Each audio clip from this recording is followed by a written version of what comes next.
റഹ്മത്ത് മോളി എന്നുള്ള ഓമന പേരുള്ള മോൾത്താത്ത ആണ് കെട്ടിടത്തിൻ്റെ എല്ലാ ഇതും പാസ്സാക്കി കൊണ്ടുവന്നതും ഈ മുറ്റം കട്ടടിച്ചത് ചുറ്റുമതിൽ വെള്ളം അങ്ങനെ എല്ലാ പദ്ധതികളും ഇവിടെ കൊണ്ടുവന്നത് മോൾത്താത്തയായിട്ടാണ്. ഇപ്പോൾ ഞാനിപ്പോൾ കഴിഞ്ഞ പ്രാവശ്യത്തെ മീറ്റിങ്ങിന് പറയുണ്ടായി നമുക്ക് അടുത്ത പ്രാവശ്യം റിപ്പബ്ലിക്കിന് ആഗസ്റ്റ് 15-നൊക്കെ കൂടിയപ്പോൾ അടുത്ത വർഷം മോൾത്താത്ത ഉണ്ടാവില്ലേ അല്ലെങ്കിൽ അവരാവണേ എന്ന് വരെ ഞങ്ങൾ പറയുകയും ചെയ്തു.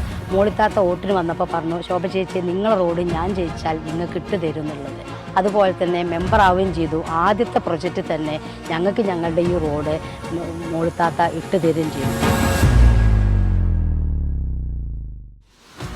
മോളിത്താത്ത വന്നതിന് ശേഷമാണ് എനിക്ക് ഗ്രാമസഭ എന്താണെന്നുള്ളത് ഞങ്ങൾക്ക് അറിയാൻ കഴിഞ്ഞിട്ടുള്ളത്.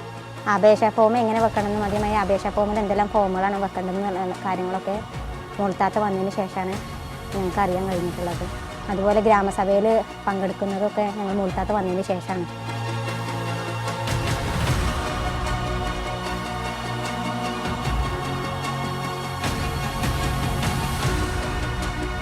പതിനാറാം വാർഡിലെ മെമ്പർ ഞങ്ങൾക്ക് തൊഴിലുറപ്പിൽ ആയുധങ്ങൾ കിട്ടി. പിന്നെ ഞങ്ങൾക്ക് 10-13 ആൾക്കാർക്ക് മൊമെൻറ്റോ തന്നു. പിന്നെ ലൈഫിൻ്റെ വീടുകൾ കിട്ടി. ഒക്കെ ഞങ്ങൾ 16-ാം വാർഡിലെ മെമ്പർ വന്നിട്ട് നല്ല ഒരു കാഴ്ചപ്പാടിൽ തന്നെ ഞങ്ങളെ മെമ്പർ ഞങ്ങളെ കണ്ടിട്ടുള്ളത്. ഇങ്ങനത്തെ ഒരു മെമ്പർ നമുക്ക് ഉണ്ടായിട്ടില്ല. ഈ പഞ്ചായത്ത് വെള്ളം അതും ഒരു മഹത്തായിട്ടുള്ള ഒരു കാര്യം തന്നെയാണ്. എപ്പോഴും അതിന് റിപ്പയറും കേടും തന്നെയാണ്. എന്നാലും മടി കൂടാതെ അതെല്ലാം വന്ന് ഇപ്പോൾ പുതിയ മോട്ടർ വെച്ച് അതൊക്കെ ധാരാളം അതിന് മുമ്പിൽ നിന്ന് പ്രവർത്തിച്ചിട്ടുള്ളത് മോളിത്താത്ത തന്നെയാണ്. എപ്പോൾ വിളിച്ചാലും എന്ത് വിളിച്ചാലും എന്തിനു വേണമെങ്കിലും വരും. അതൊക്കെ ഒരു മഹത്വം തന്നെയാണ്. വെട്ടത്തൂർ പഞ്ചായത്ത് 16-ാം വാർഡ് ക്ഷേമകാര്യ സ്റ്റാൻഡിംഗ് കമ്മിറ്റി ചെയർപേഴ്സണാണ് ഞാൻ. 5 വർഷം വാർഡ് മെമ്പറായി പ്രവർത്തിച്ചിട്ട് എൻ്റെ ഈ ഭരണസമിതിയുടെ കാലത്ത് 60ഓളം വീടുകൾ എനിക്ക് സർവേ ചെയ്യാൻ സാധിച്ചിട്ടുണ്ട്. 25 SC വീടുകളും 35 ജനറൽ വീടുകളും സർവേ ചെയ്ത് പൂർത്തീകരിച്ചിട്ടുണ്ട്.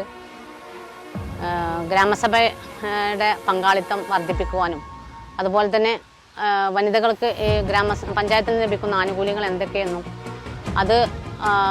അതിൻ്റെ അപേക്ഷാ ഫോമുകളും കാര്യങ്ങളും കളക്ട് ചെയ്ത് മെമ്പറെ ഏൽപ്പിക്കുന്നത് എങ്ങനെയെന്നുള്ള രീതികളൊക്കെ മനസ്സിലാക്കാൻ ഭരണസമിതിയുടെ സമയത്ത് സാധിച്ചിട്ടുണ്ട്. ഒട്ടേറെ റോഡുകളും അതുപോലെ തന്നെ വാർഡിൻ്റെ ഒരുപാട് പുരോഗമന പ്രവർത്തനങ്ങൾ ചെയ്യാൻ സാധിച്ചിട്ടുണ്ട്. നാട്ടുകാരുടെയും മറ്റുള്ള സാമൂഹ്യ പ്രവർത്തകരുടെയൊക്കെ അകമഴിഞ്ഞ സഹായം ഉണ്ടായതുകൊണ്ട് മാത്രമാണ് എൻ്റെ പ്രവർത്തനം ഇത്രയും ഭംഗിയായി മുന്നോട്ട് കൊണ്ടുപോകാൻ എനിക്ക് സാധിച്ചിട്ടുള്ളത്. ഒരിക്കൽ കൂടി നന്ദി പറഞ്ഞുകൊണ്ട് ഞാൻ എൻ്റെ വാക്കുകൾ അവസാനിപ്പിക്കും.